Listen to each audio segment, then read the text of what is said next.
And if you just take one thing out of this presentation, then make it the first one. Treat feedback as a present. Hello, I'm Florian, and I'm talking about feedback, and feedback is a gift. So now you're wondering, like, who is Florian and why the hell is he talking about feedback? Is he the well-known expert for feedback, on giving and receiving feedback?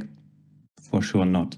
But I'm using feedback on a very, very regular basis since around 7 years now, due to my job. So I'm going to share a lot of experience, a lot of knowledge, a lot of things that I learned about feedback today. And all of this started with Florian, a younger Florian, doing a training. And this was called professional authenticity. So how to be very authentic at work. And that was an online class or on a self-paced online training. And I attended it. So that was a great training. I watched some videos, I read some text, and there was also some little exercise doing with this training. And the final exercise was print out this sheet of paper and then rate yourself. How to rate? There was like, how do you rate yourself from 1 to 10 in several dimensions? For example, how do you rate yourself in being empathic to your working colleagues? How open are you in discussions between 1 and 10? So a couple of questions like those. And I was like, okay, 4, 6, 7, 10, no, not 10, 9. Yeah? So I was rating myself. Pretty easy job. So then the next step was, okay, print out the same sheet of paper 10 times and give it to 10 different people that you know. Maybe get diverse. Give it to some superiors, to some peers, to people you like, but also to people you don't like so much at work. And I was like, what? What should I do? To give this sheet of paper to 10 different people and they are going to rate me, how I behave? I was afraid. Honestly, I was afraid. I was thinking about, okay, I'm quitting this training. I'm not continuing it because I was afraid of their feedback. And to make your life easier, I want to take away that fear from you because I learned since the last 7 years a lot about feedback and that you don't need to be afraid of feedback. And I want to share my experience so that you don't need to be the younger Florian being afraid of such kind of feedback. If you want to know how the story ends, you need to remind me at the end of the talk because most likely I forget it. So please remind me that I can tell you the end of the story in the end. Okay, so I'm going to start sharing my screen. And I'm truly convinced that feedback is a gift. And I'm going to explain you why. So the first question with this feedback is like, okay, why the heck should we ask for feedback, right? I mean, can we not just do it without it? I mean, why should we? And the point is that feedback enables learning because only if we learn what our actions are causing, then if we're closing that feedback loop, we ask for it, we can learn how it was perceived, what we did, how we did. And once we have learned that, we can maybe adapt what we're doing because once we learn that it was not ideal, we can think about different ways to do something. We can think about different ways to behave. So we can adapt. And in ideal world, adaptation means improvement. So if we adapt our behaviors, if we adapt our products, hopefully they're going to be better. So we improve. And we can do that from, I'm convinced, 2 different dimensions at least. So, and the first one is this personal dimension. Yeah, we can say, as an individual, as a person, as Florian, I want to get feedback about what I'm doing so that I can get a better version of myself, so that I can adapt, that I can improve. But this is not the only option that we can talk about. What about the organization, a team, a department, a company, a product, or a service is asking for feedback to become a better version of themselves, to learn, to adapt, and to improve? And in this talk, I'm going to cover both of these dimensions for you. And we're going to, and you can also later decide which dimensions we have more attention to, we give more attention to. The first thing is this personal dimension. And imagine you want to be a better version of yourself. And there's one model which is called Johari window. And it has 2 dimensions, basically. So there's one thing in the X dimension, so that you know about yourself. So there are things you know and things you don't know about yourself. And in the other dimension, there is what others know and what others don't know. So which give us 4 quadrants or quadrants. I mean, the first one, this open quadrant, like you know about yourself and everyone else knows about yourself. This is quite open. This is known to everyone. But there are things like others don't know about yourself, but you know. But you want to keep it private, or there's no need to tell it to someone. And this is hidden from the outside. You know it, others don't. And of course, there are also things that you don't know about yourself and nobody else knows, which is the still unknown. So this is unknown. The area that I want to focus on today is this one. So you don't know about yourself, but others know. This is your blind spot. And every one of us has blind spot or has a blind spot. And the way to handle this and to make this blind spot a little bit smaller is to actively ask for feedback. So that is the strategy. So others, because others know, you're going to ask others and you got feedback about yourself, and you can close or make this blind spot a little bit smaller. Yeah. And there are a couple of areas or dimensions where we could think about applying it. For example, feedback by a people lead to yourself. So in the past, that was maybe the head of department. Now maybe they are called chapter leads or whatever. So someone is giving feedback to you. And known formats for that is, for example, a compass or we grow, or maybe you have also something like a performance review. And in this formats, maybe you receive feedback by a superior. But there's also the other way, like that you receive feedback by peers. So peers means like colleagues. They are on the same level, not superiors or different roles, but they are the same roles or the same colleagues around you. Maybe the formats to know is the peer feedback. We're going to talk about that later, or 360-degree feedback.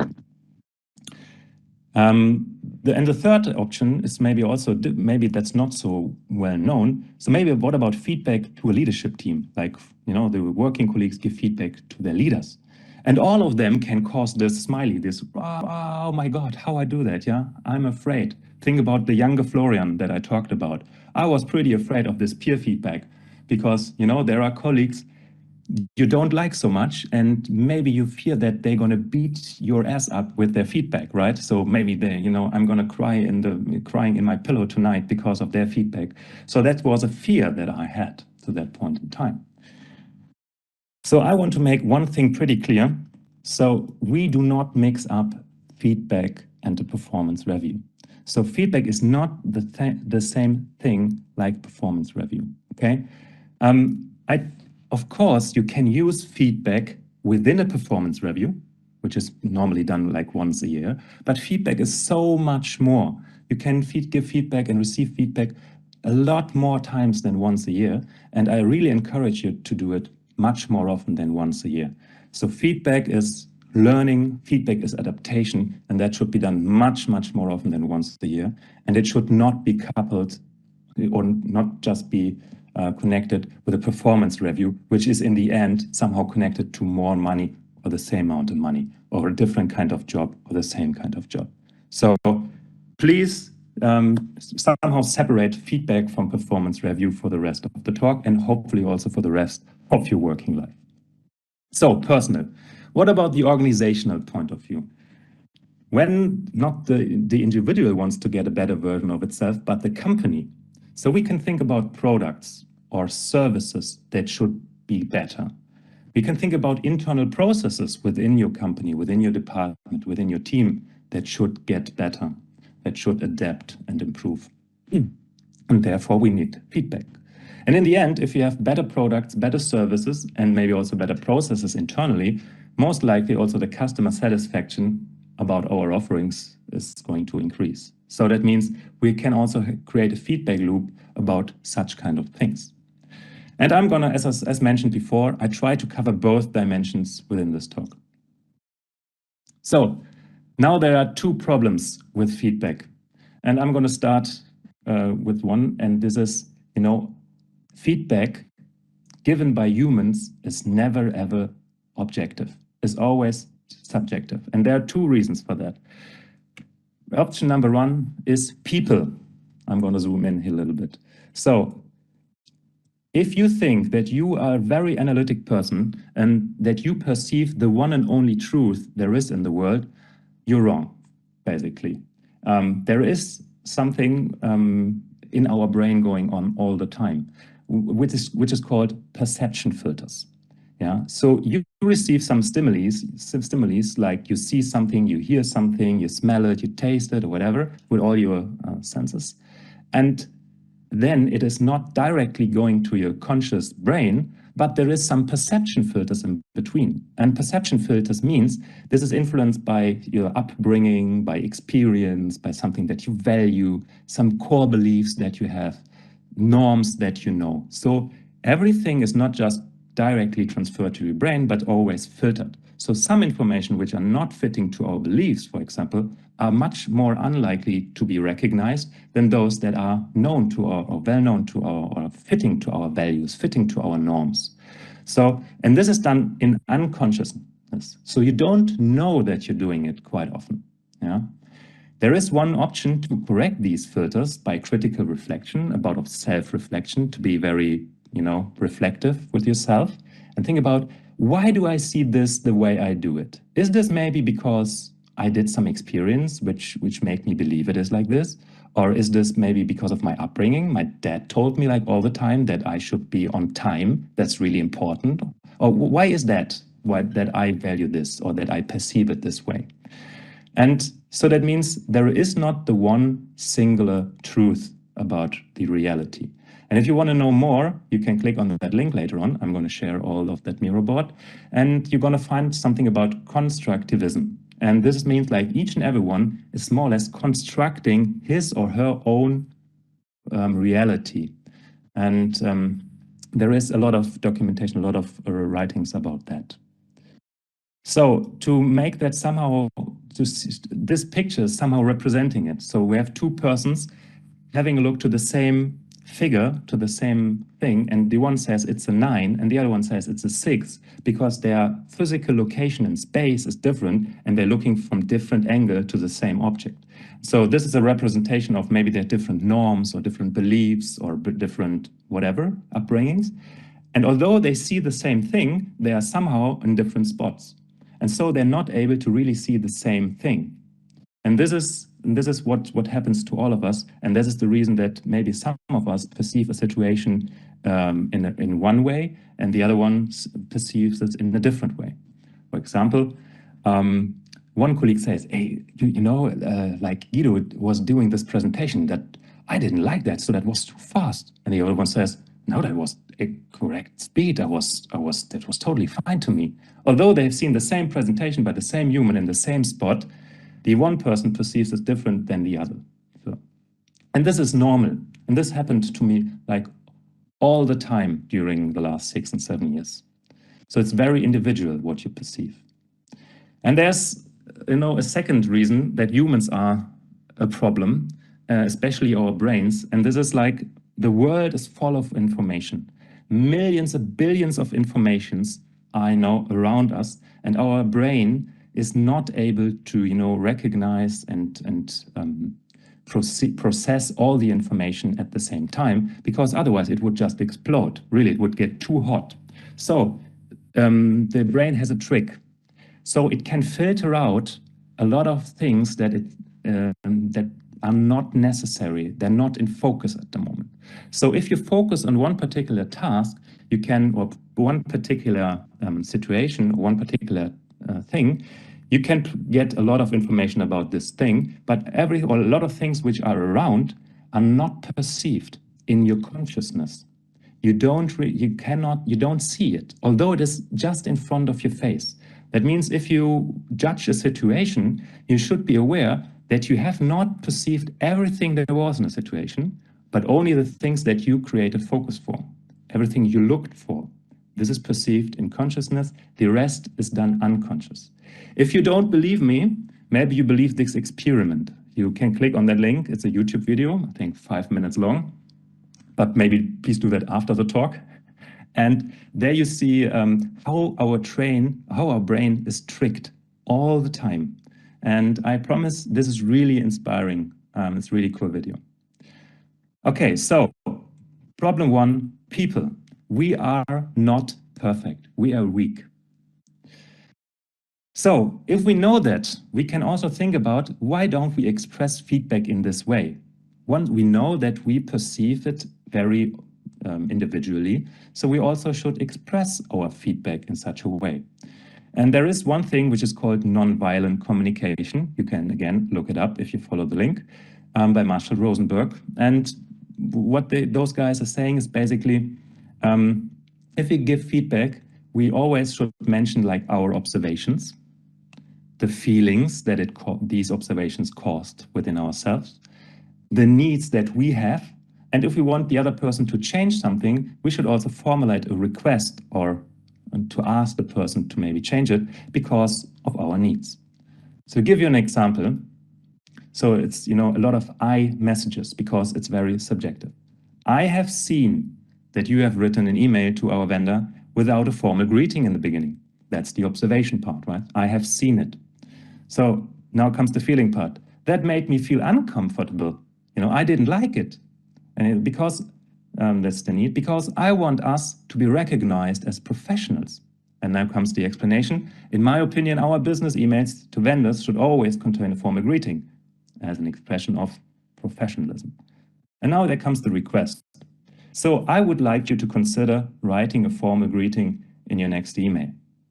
So giving feedback, you don't need to have that request in it. Maybe just to have this, maybe the first step is enough without the request. But if you want to formulate it, then it's very personal, you see it. It's very personal. It's about you, about your needs, about your feelings, about what you would like the other person to do.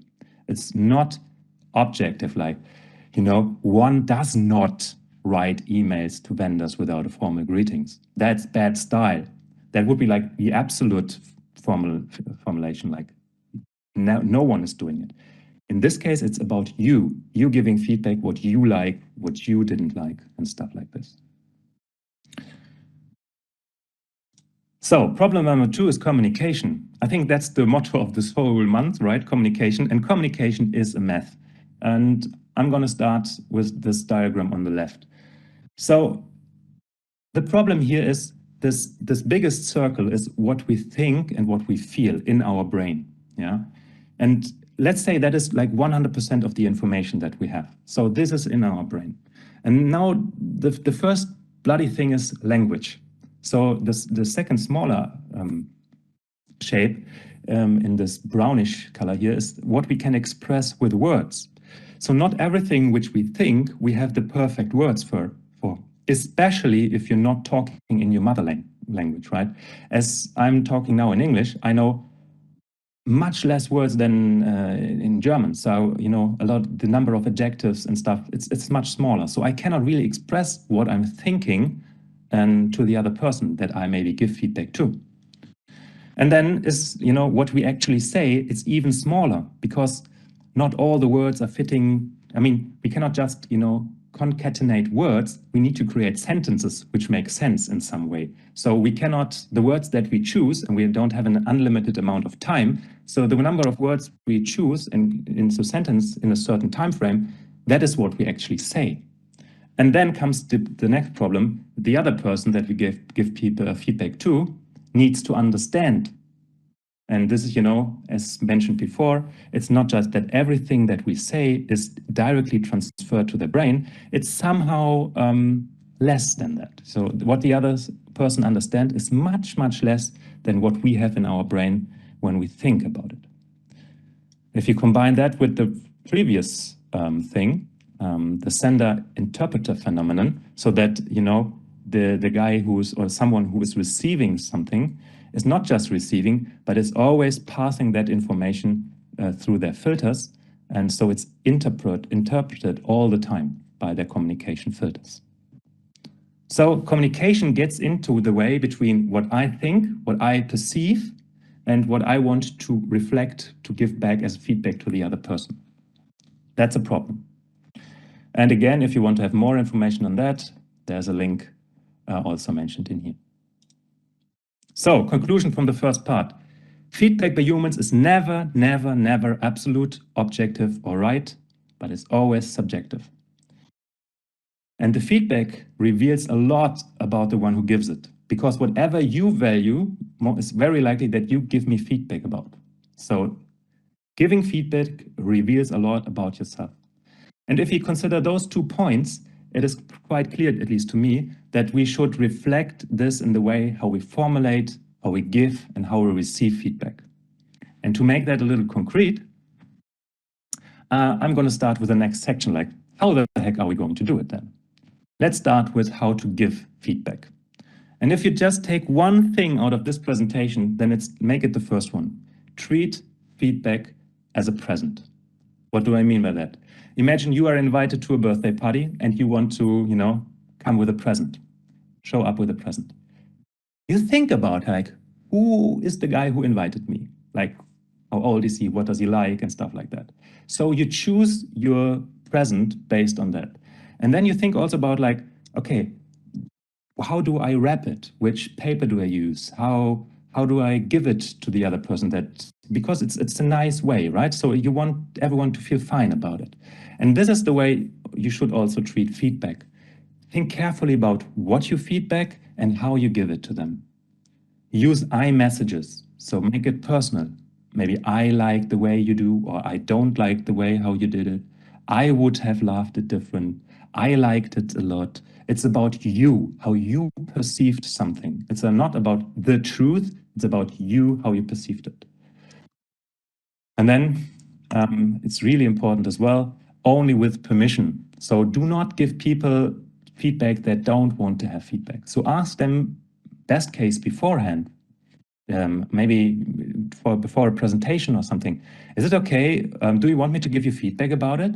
And if they say yes, that's fine. Great, you have the permission and you can do it. But also you can ask it afterwards. Like, I mean, I have observed something during the presentation. Would you like me to give you feedback about it? And if the other person says no, then don't do it, because the chances that they will take it serious, they're increasing if they do it voluntarily. So focused, less is more. Think about it in the present way. It's much more, it's nicer to receive one present or two presents which are really of value to someone than 25 or 30 presents which have no value to the one who receives the present. So less is more. I did this completely wrong once. I'm going to share you the story. I was invited by a trainer colleague of mine to attend one of his training, and he asked me like, it would be great if you give me feedback. And that was 4-day training. And during training, I did notes. And I had like a lot of notes. Yeah. So, and then after the training, he said, okay, I think you have prepared some feedback. Can you share it with me? And I was, yeah, of course, sure. I'm just going to send you the text. So I forwarded him the whole Word document. And he was like, what? So I was just overwhelming him with non-valuable presents. There were some small, really valuable things in it, but I didn't focus on them. I didn't filter them out. I just gave him the whole observation that I did. And that was a complete mess. So that was of no value, that feedback. So less is more. And first of all, maybe it's good to start one-on-one in a very private space. And if you then are more mature, if you are more experienced in giving and receiving feedback, you can do that also maybe in front of groups. All of what you need for doing that is something which is called psychological safety. So in very short words, this is you dare to bring in everything you have at work. You don't fear that maybe some negative consequences are associated with your acting, and you are the true person you are at work. If you want to know more about that, there's the video of Gitte Klitgaard. She's from Denmark. She's working for Mentimeter right now. She was giving a keynote at one of our last Agilista bar camps about psychological safety, and which is really a cool thing to have at work, especially if you want to talk about feedback. So this is about giving feedback.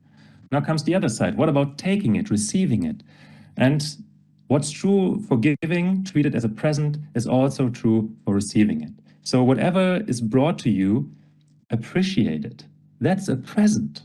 Yeah, someone was choosing the right present, was wrapping them in nice paper and handing it over to you. So it means be thankful for any kind of feedback. There is no need to justify yourself. That's really important. This is just a perception of some other person. Yeah, do not justify. Close your mouth for now if you want to justify. Don't do it.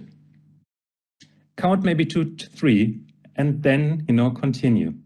Swallow your answer. But you are allowed to ask. But do this active listening thing. Do paraphrasing. Did I get you right? Do you mean this and this? Can you explain a little bit more like when you have perceived that? Okay. So I understand. So the goal is understanding what the other person means. Remember this sender-interpreter phenomenon. You need to make sure that you really understand the right thing that the other person means. But you don't need to justify yourself.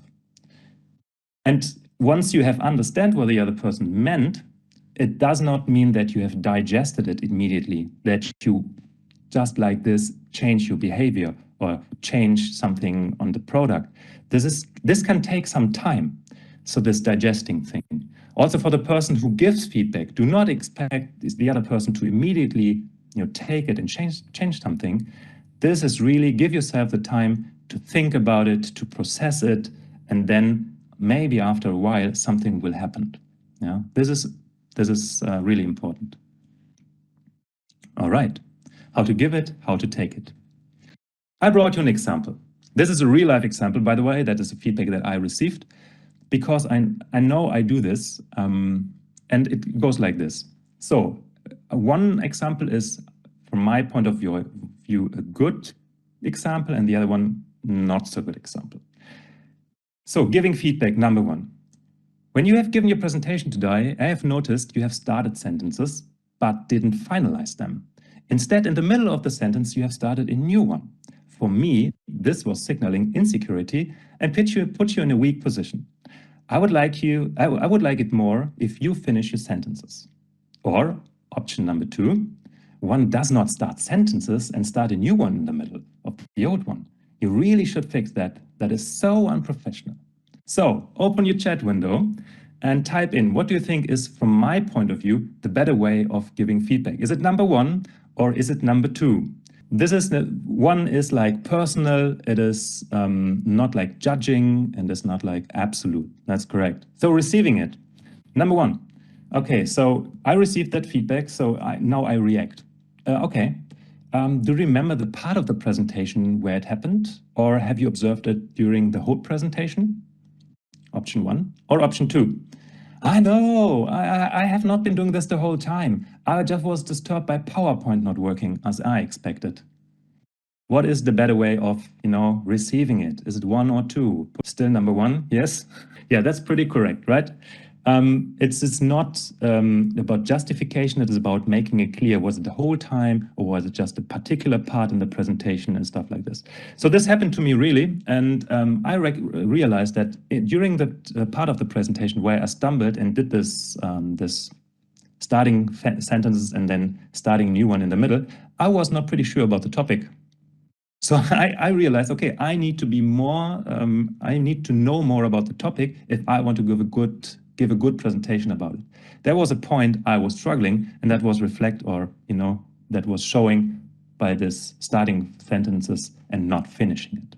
So now comes the examples part, because that was all the theory. So now I'm going to share with you a lot of examples that we have done. And before we do that, we still remember, first, there was this option about feedback for individuals or team members. So we have 3 things we can talk about. How can I evolve, get better version of myself as an individual? How can we evolve our team or our team performance? Like how we work together in a group of people. And number 3, we call it peer coaching. So you get very fast feedback from your peers about a working result or a thing or a problem or something that you have been working on, and you want to get feedback very fast from a couple of peers. So that is option number 1 we can talk about in more detail.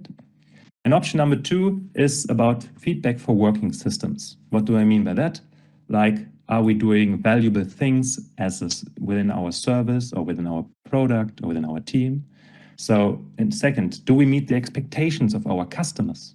So what we deliver, is this something that the customer wants and in the right way, the right speed, the right quality and stuff? And maybe the third dimension, do we need to adapt to company internal changes, to process changes, or to other changes? Do we need to change something in the way we work?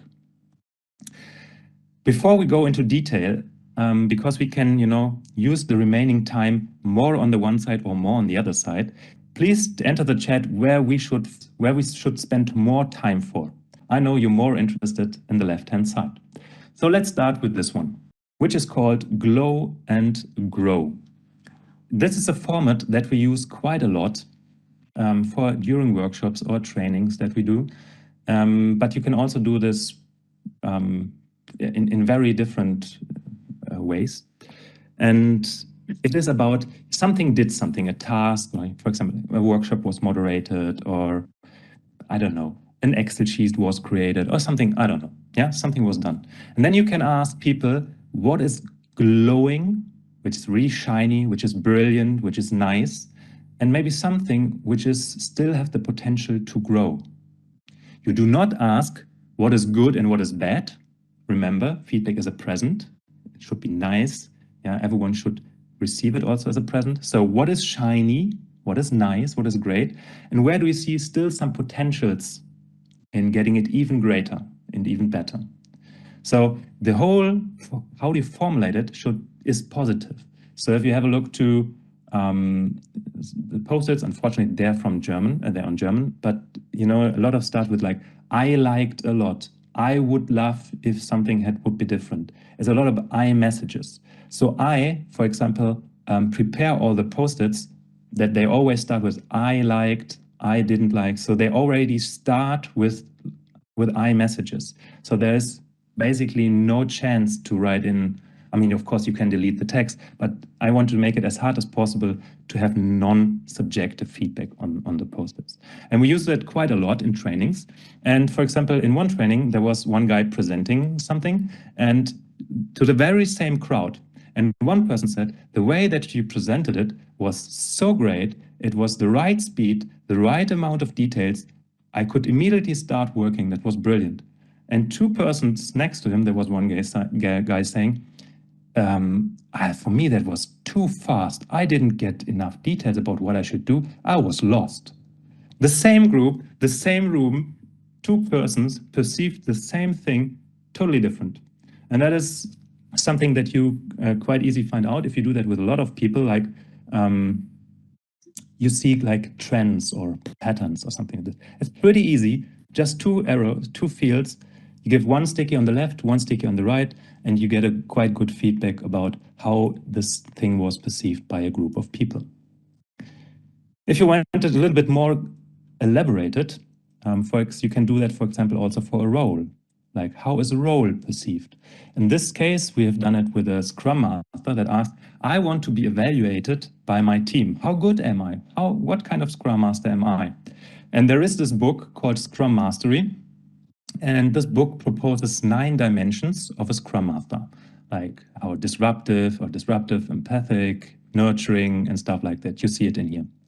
And then we asked the team in a retrospective, okay, how do you rate your Scrum Master in these 9 dimensions? And you see these magenta dots, so something between 1 and 5. And people could vote based on their perception how well these 9 dimensions have been doing for the Scrum Master.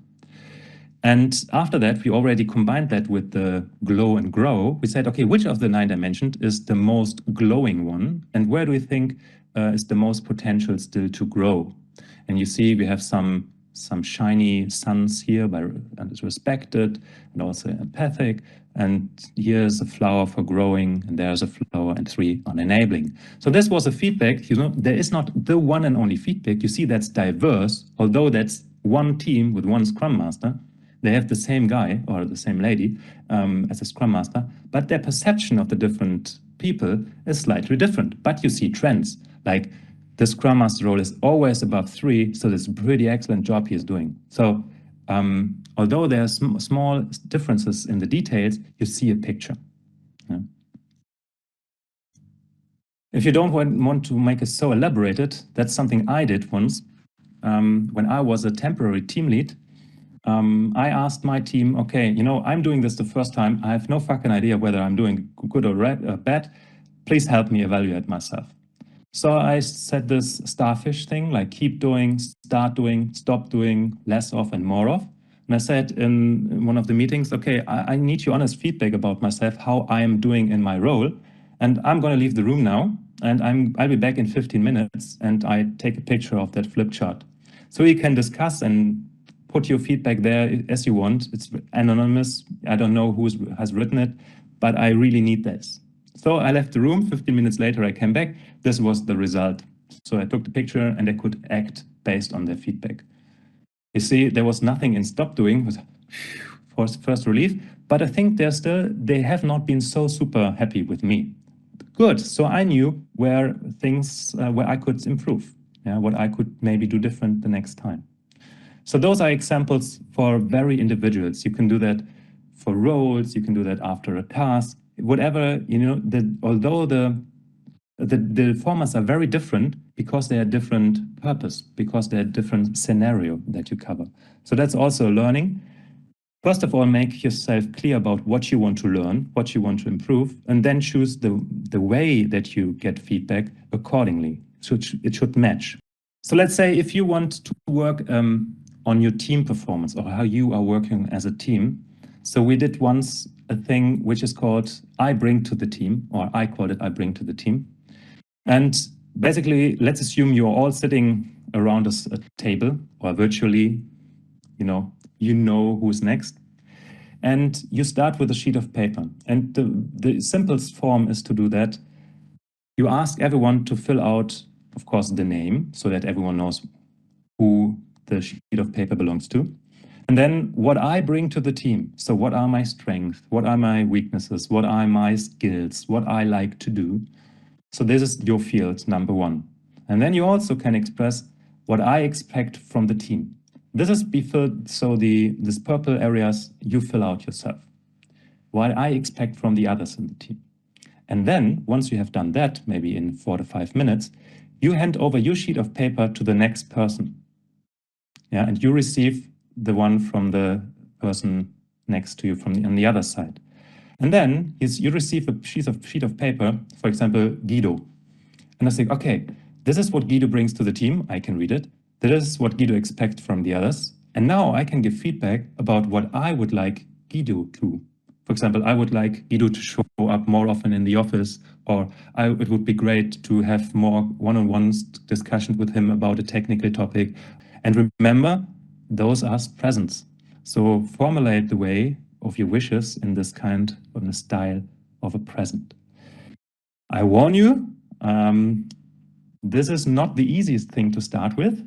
Make sure that this present thing is followed. Otherwise, this is really hard, because in the end, you receive your sheet of paper back, and everyone on the team is commenting on you, right? What they want you to do. And once we did this in our team, in the end, you have like 10 minutes to read through all the comments, to all the wishes of the other people. And some of them, they really need some time to digest.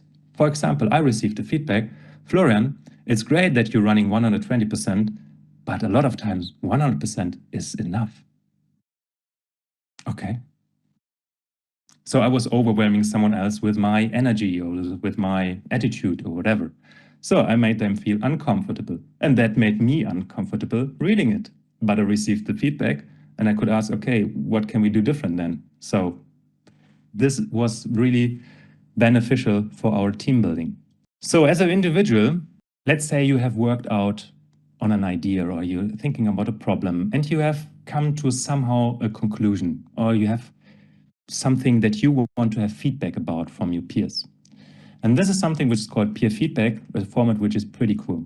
So let's say, in this case, they're called coachee. You have the problem or you have the idea, you want feedback. And you invite some of your colleagues, maybe 3 to 5, which are your coaches. So first of all, you present your situation, your thinking, your result in a couple of minutes, very shortly. And the others are then allowed to ask clarifying questions. Did I get you right. Do you mean this and this? Could you please explain a little bit how you meant this? And then after a couple of minutes, the person who brought in the problem turns out camera and microphone. She or he is basically not in the meeting anymore, but listening still allowed.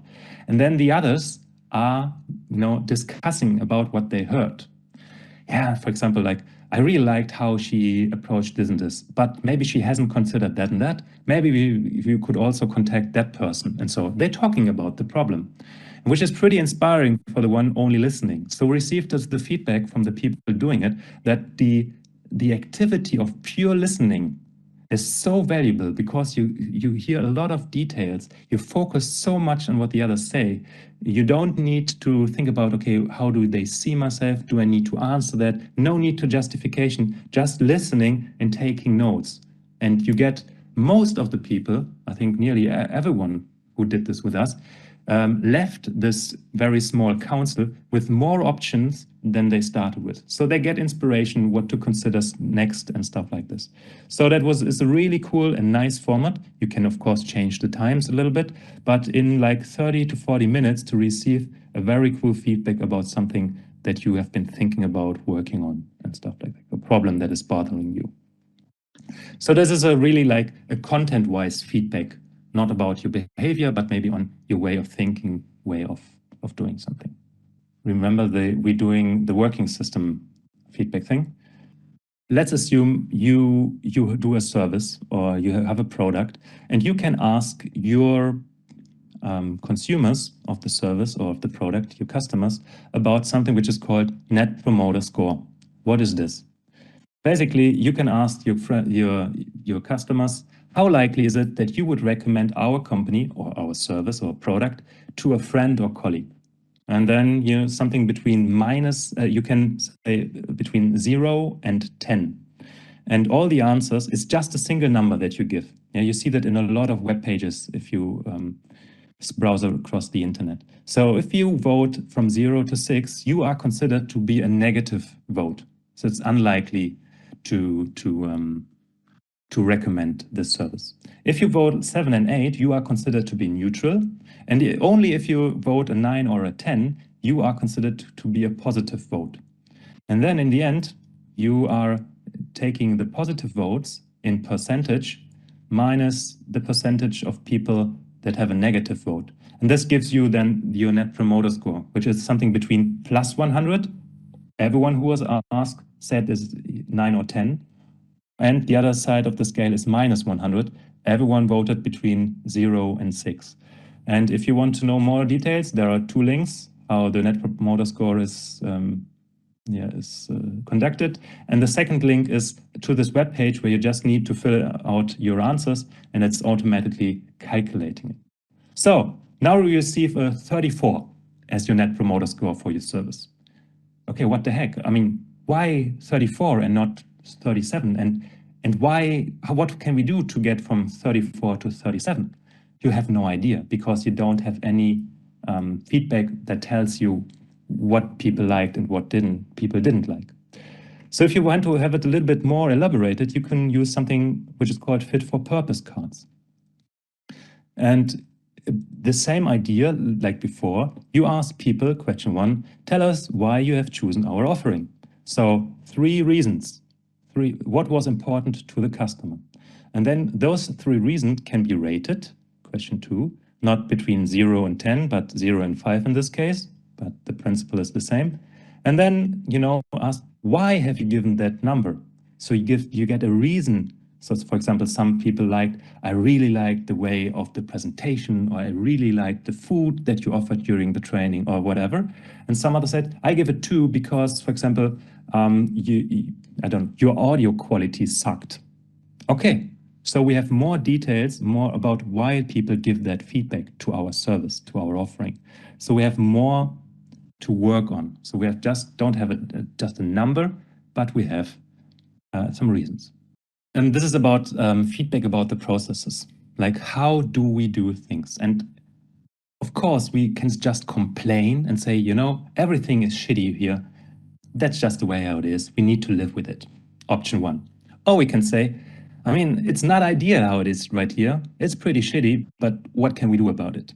And if you are in the second mode of operation, this is some method that I can recommend doing, because if you just, just collect things that are a typical situation is, you see, I do it again, start a sentence and start a new one in the middle. So a typical situation is everyone is not happy with something. And then there's a team meeting or so, or a retrospective, and everyone is complaining. Yeah.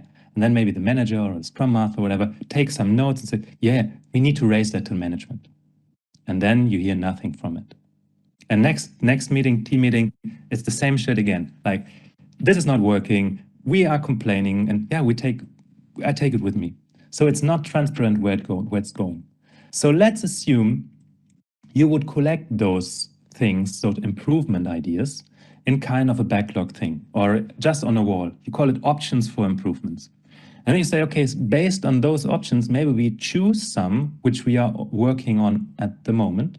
And once they are done, we measure whether they bring some benefit to the situation, and then we consider them done. So which would create you the benefit that all these ideas are collected in one place, they are not forgotten, and you see which one of them are currently being worked on. And you see, I mean, I also highly recommend that you not work on every single issue at the same time. You can do a kind of prioritization based on urgency, based on importance, whatever you have.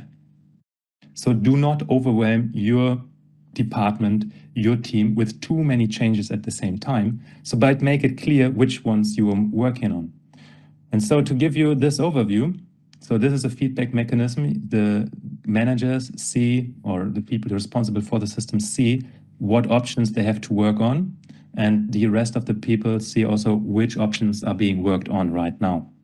Of course, you can also, separate these ideas to some categories. In this case, I've just chosen process, team scope, and roles. But of course, there can be very different dimensions which are fitting to your problems or to your situations.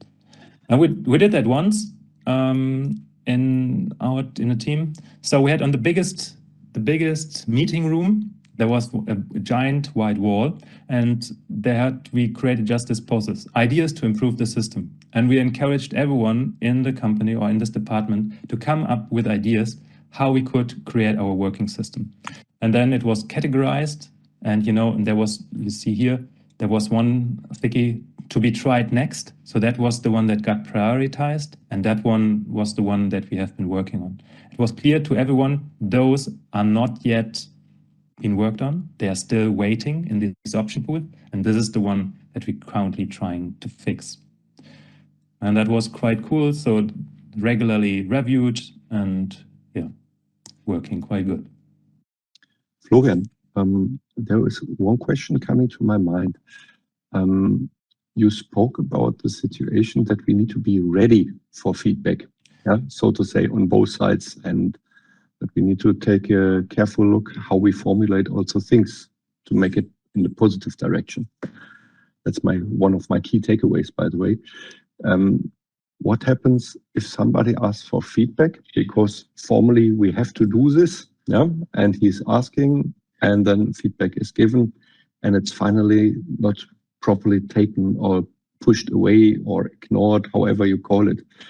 What does it do? What effects do we see on the feedback giver side, on the receiver side? I think I'm going to answer with my summary slide first, because fits to the timing. Yeah, that's a second reason for doing that. So if we continue in this mindset or in this belief that feedback is a gift and is a present, and we should treat it this way, and the individual method needs to fit to the feedback that we want to get. So we really need to ask, like, why do you want feedback, and what do you want feedback for? That's the first question you need to ask yourself if you ask for feedback. Right? So if you do not have a great answer for that, maybe you don't ask for feedback at all. And then the third option is, feedback is like training a muscle. The more often you do it, the more easier it gets. And the more often you do it, the more heavier weight you can lift. So that means the more difficult ways of feedback you can receive and give, the more delicious one. Yeah. Maybe you start with a very positive thing. Let's say, and this is a kind of a homework for all of you listening. So after you have watched this, try this today, maybe also tomorrow, so the rest of the week. to give positive feedback to some of your colleagues, to some of your peers.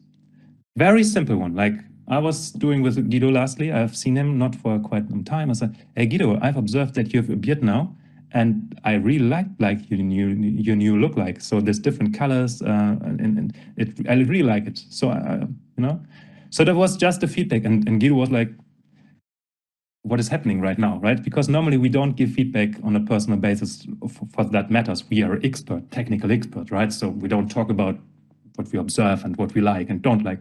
So, but just try this. Maybe start with your wife or your husband or your uncle or your dog, or I don't know. Yeah, try baby steps to give feedback and also receiving feedback. Because if you give a nice feedback to people, a lot of people say, no, come on, that's not so special. No, don't, no. What about just taking it and saying, okay, cool, why? Well, what do you perceive? And just try to perceive also positive feedback. And then once you have mastered positive feedback, maybe then start with also a grow topic, yeah, as I mentioned before. So I think we can still get better on this and this. I would like to a little bit different. What about we try that out? So first positive, easy learning, and then maybe go to more advanced stuff.